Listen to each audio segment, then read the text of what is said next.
Ah, Clive, my boy. What a pleasure it is to see you. Harpocrates. There's something I need to ask you.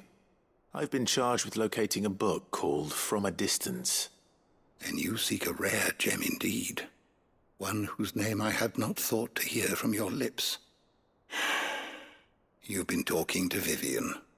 Right as always. But she didn't seem keen to tell me very much. I take it she didn't like what you had to say. And yet I gather it did naught to dissuade her. Clive, if the young professor has tasked you with obtaining a copy, I fear she asks the impossible.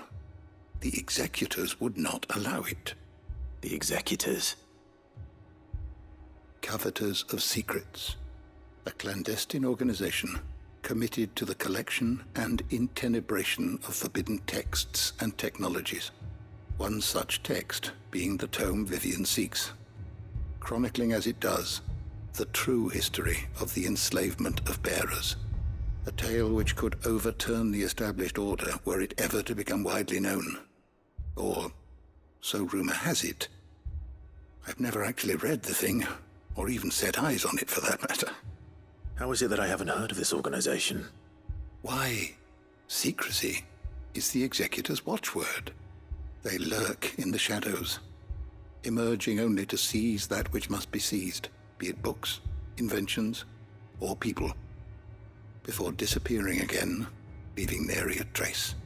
Which would explain why Vivian's copy was snatched from her grasp not long after she found it. By the hand of the executors, yes. But what drives them? Self-interest or ideology? A fine question. Sadly, all that is known of the executors can be recounted in a single breath. You may just as soon ask me of their origins, numbers, or the identities of their leaders. Any answer I give would be pure speculation. Then my hunt was doomed from the first. What was Vivian expecting? That I'd pluck it from thin air? Not from thin air, no.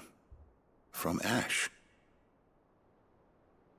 Rumors of the executors are rife among the scholars of Storm, but rather less so across the strait. I have a friend. Well, I had a friend in the village of Garnick, a collector of rare tomes, upon which subject we would oft correspond. Alas, I have heard naught from him since the skies fell dark. And no doubt he, too, has turned.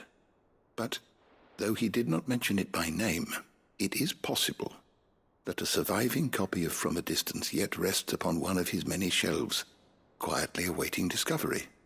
If you were, by some chance, able to save even a single book from the poor man's library, I know his soul would rest easier. Very well. When I next find myself in Waloed, I'll be sure to pay Garnick a visit.